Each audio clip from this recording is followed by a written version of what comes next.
I saved up for years to buy my first home.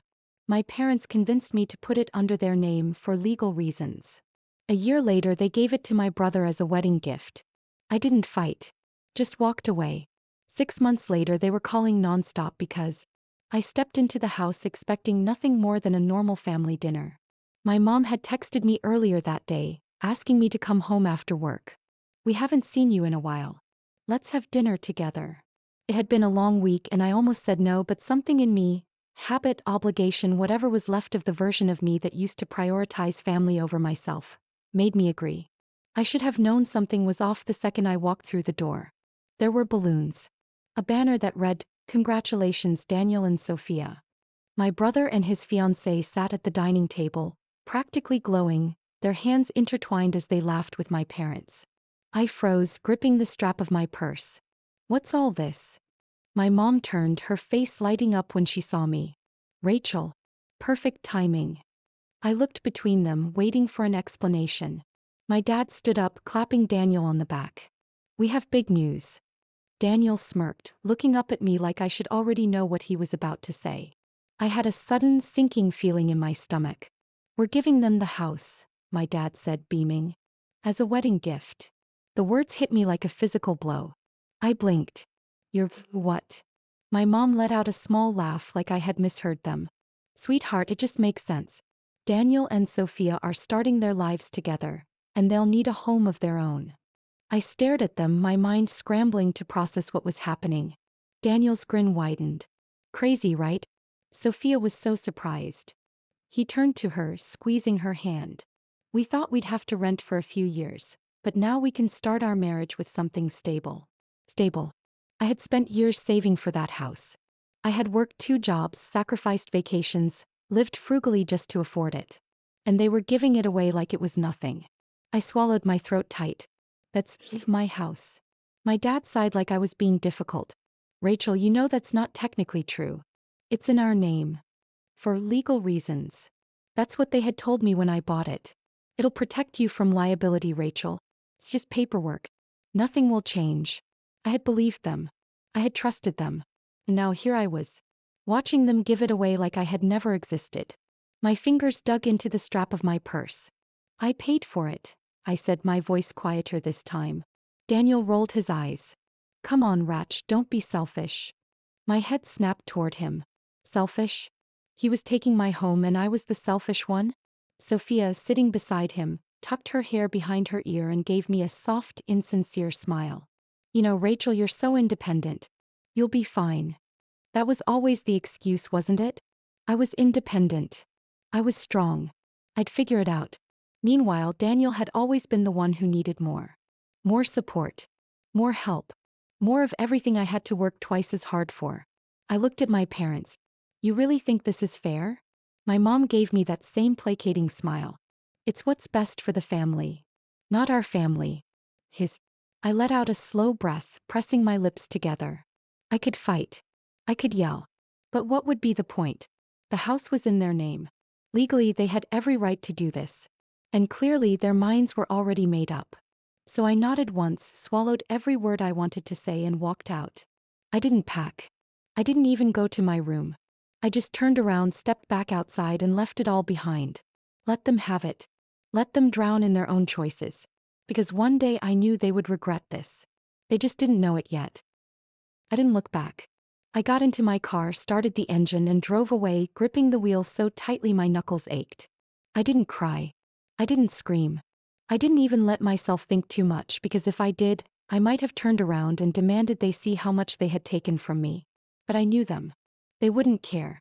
So instead, I focused on the road, forcing myself to breathe as I made the only decision I could. I had to figure things out on my own. It wasn't like I hadn't done that before. I found a short-term rental that same night. A tiny 1-bedroom apartment with barely enough space to turn around, but it was mine. The next day, I used what little savings I had left to pay for the deposit and first month's rent. And just like that, I had a new home. Not the home I had worked for. Not the home I had earned. But it was a place to sleep. A place where no one could take away what belonged to me. I threw myself into work after that. I picked up extra shifts, volunteered for new projects.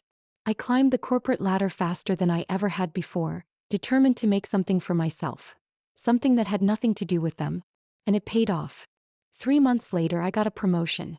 A raise that put me in a position I had never been in before. Comfortable. For the first time in my life, I didn't have to stretch my paycheck to make ends meet.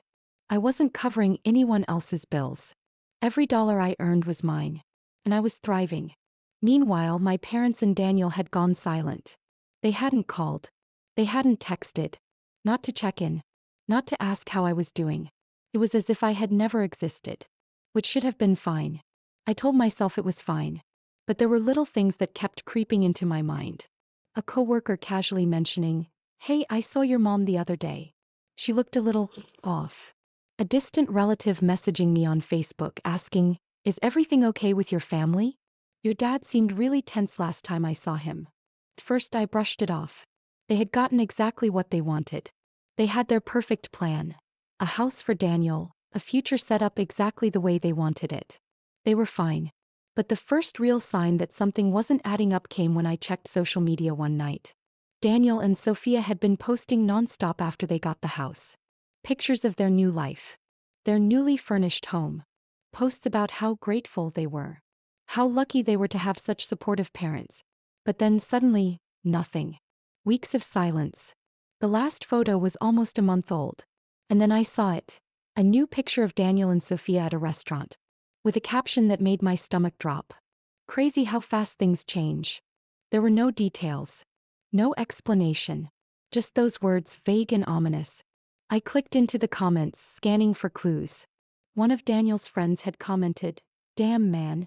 Hope everything works out." Another, "You guys are strong. You'll bounce back." Bounce back from what? I put my phone down, my heart pounding in my ears. Something was wrong. But I wasn't going to be the one to ask. They had cut me out. They had treated me like I was irrelevant. Let them deal with whatever was happening. Then a week later my mom called. I stared at my phone as it rang, her name flashing across the screen. I didn't answer. An hour later she called again. And then again.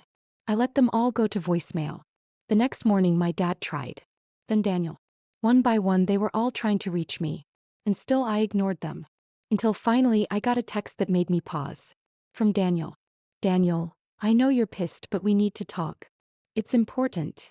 I read it twice, my fingers hovering over the screen. Daniel had never been the one to reach out first. He was too proud, too entitled to admit when he needed something. Which meant something was seriously wrong. I took a deep breath and typed out my reply. "Me, why?" A few minutes passed before the response came. "Daniel, just come home. Please."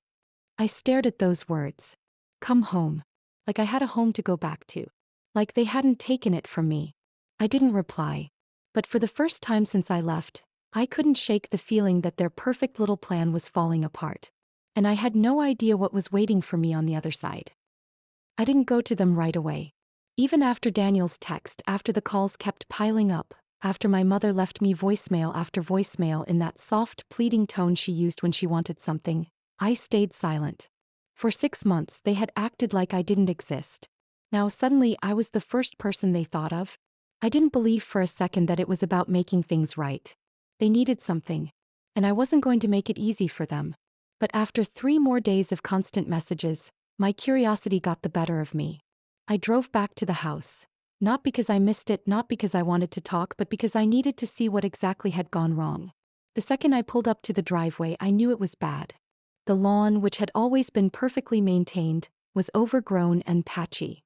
The curtains inside were drawn shut, making the place look empty, lifeless. And the biggest sign of all? A bright orange foreclosure notice taped to the front door. I didn't even have time to process it before the door swung open and my mother rushed out. "Rachel." She looked different. Her hair wasn't done, her clothes were wrinkled, and there were dark circles under her eyes like she hadn't been sleeping. She grabbed my arm like she thought I was about to run. "Sweetheart, we were just about to call again. Thank God you're here." I pulled away.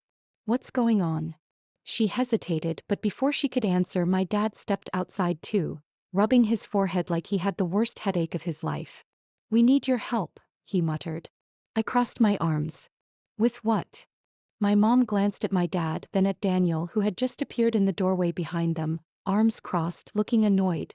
Like this was inconvenient for him. Like I was the problem. I narrowed my eyes. Someone explain. My mom sighed, wringing her hands together. It's the mortgage, Rachel. I stared at her. The bank is threatening foreclosure, she said quietly. We're behind on payments. I let the words sink in slowly, carefully. Then I let out a hollow laugh. I never missed a payment, I said. My dad looked away. I turned to Daniel. How far behind are you? His jaw tightened. It's not my fault. I raised an eyebrow. Really? Because last time I checked, you were the one living here. He clenched his fists. We just fell behind a little. The bank is overreacting. I folded my arms. How far behind, Daniel? A long silence. Then my mother cleared her throat. 5 months. I felt my stomach drop. 5 months. That wasn't falling behind a little. That was one step away from losing the house completely. I exhaled slowly, piecing everything together. Daniel had gambled away the mortgage payments. I had known about his habit for years. It started small, sports betting here and there, a poker game with friends. But then it got bigger. Riskier. I had always assumed our parents covered for him, but now, with a house in his name, he had burned through everything. And now they were scrambling. You need to help us, my mom said, her voice urgent. I tilted my head. And why would I do that? She blinked. Rachel, this is your home too. I let out a short, humorless laugh. That's funny. Because 6 months ago, you told me I could find another place. My dad sighed like I was being difficult. Look, we made a mistake. But the bank is ready to take the house and we just need. You just need me, I cut in. Silence. None of them argued. Because we all knew it was true. I wasn't the favorite. I wasn't the child they had spent their lives making excuses for. But I was the responsible one. The one who always fixed things. And they thought, just like every other time, I'd swoop in and clean up their mess. I glanced back at the foreclosure notice on the door. If I walked away now, the bank would take the house within weeks. But this house was supposed to be mine. And maybe I could make that true again. I looked at my Daniel. How much do you owe? His shoulders sagged in relief. We need little over $18,000. I nodded, thinking. That was a lot. But with my promotion, my savings, and a structured plan, I could cover it. But not for them. Not for free. I crossed my arms. I'll pay it. My mom gasped, clapping her hands together. Oh, sweetheart, we knew we could count on you. But I have conditions, I interrupted. My dad frowned. Rachel. I held up a hand. No. You don't get to argue. They all fell silent. I took a slow breath, making sure my voice was calm and steady. If I'm paying off your debt, then this house belongs to me. My mother blinked. What? You will formally sell it to me, I said. For cheap. A fraction of what it's worth. Shock rippled through them. Daniel's face twisted with anger. You're trying to steal my house? I tilted my head. Your house. The one you couldn't even pay for. He opened his mouth, but my dad spoke before he could. Rachel, that's not fair. I turned to him. What's not fair is that I paid for this house and you gave it away like it was a toy. He pressed his lips together and I knew. I had them backed into a corner. They had no other choice. The house was days away from being taken by the bank. They had no money, no options, no backup plan. And I was the only person who could save them. My mom's face paled. You'd really do this? I held her gaze. Yes. A long silence. Then finally my dad exhaled, rubbing his forehead. Fine, he muttered. We'll sign the papers. I nodded, ignoring the way my heart pounded in my chest. I had won. But I wasn't finished yet. I had one last move left to make. And once everything was official, they were going to regret ever taking this house from me. I didn't let myself celebrate until every paper was signed. Not until my name was officially on the deed. Not until every legal document had been processed, notarized, and finalized. I didn't trust them. I couldn't. Because for years I had been the responsible one, the one who always helped, the one who figured things out. And they had used that against me. So I made sure there were no loopholes. No vague promises. No last-minute changes. And finally, 2 weeks later, the house was legally mine again. I sat across from them at the dining table. The same table where they had once told me I had to find another place. the same table where they had handed over everything I had worked for to Daniel, and slid a folded letter across to him. Daniel frowned, picking it up. What's this? I leaned back in my chair. Your 1-month eviction notice. The room went silent. Then Daniel laughed, shaking his head. You're joking. I tilted my head. Do I look like I'm joking? He skimmed the letter, his smirk fading. You can't be serious. You said you'd help us. I smiled. And I did. I paid off your debt. I stopped the bank from taking the house. I bought the house, Daniel. I tapped the table. Which means you don't live here anymore. My mother gasped, reaching for the letter. Rachel, sweetheart, we never. You never what? Asked, my voice calm. Intended for me to have my house back? He swallowed. We just assumed that I'd let Daniel and Sophia stay? Forever? Rent-free. I let out a short, humorless laugh. No. Absolutely not. Sophia, who had been quiet this entire time, finally spoke up. Her voice was sharp, panicked. Rachel, where are we supposed to go? I raised an eyebrow. I don't know. Maybe your generous in-laws will take you in. I turned to my parents. Since you thought Daniel deserved the house more than me, I'm sure you won't mind opening your doors to him. My dad's face darkened. Rachel, this is low. I met his gaze. No. You taking my house was low. This is just correcting a mistake. Daniel slammed the letter on the table. You can't do this. I stayed seated, calm, as I looked up at him. I can. And I did. My mother's voice wavered. We're family, Rachel. We don't do this to each other. I stared at her for a long moment. Then I leaned forward, pressing my hands against the table. Families don't do what you did to me. She flinched. I stood, adjusting my bag over my shoulder. You have 4 weeks to move out, I said. I suggest you start packing now. And with that I walked out. For the next month they tried everything to change my mind. Daniel and Sophia alternated between begging and threatening me. Sophia called me, crying, saying they had nowhere else to go. Daniel texted me angry messages about how I was ruining his life. My parents pleaded with me, telling me it wasn't fair to punish them all over a misunderstanding. But I didn't answer. Not once. I had already done enough for them. And on the final day of their eviction notice, I drove back to check if they were gone. When I pulled up, the driveway was packed with moving boxes. Daniel and Sophia were arguing by their car, Sophia wiping away angry tears. And my parents? They were helping them load their stuff. Because they had no choice now. Daniel and Sophia were moving in with them. I rolled down my window, my voice light. All packed up. Daniel turned, face red with rage. You're a real piece of work, you know that? I smiled. And you're a terrible tenant. Guess we're both learning things today. My mother looked at me, eyes pleading.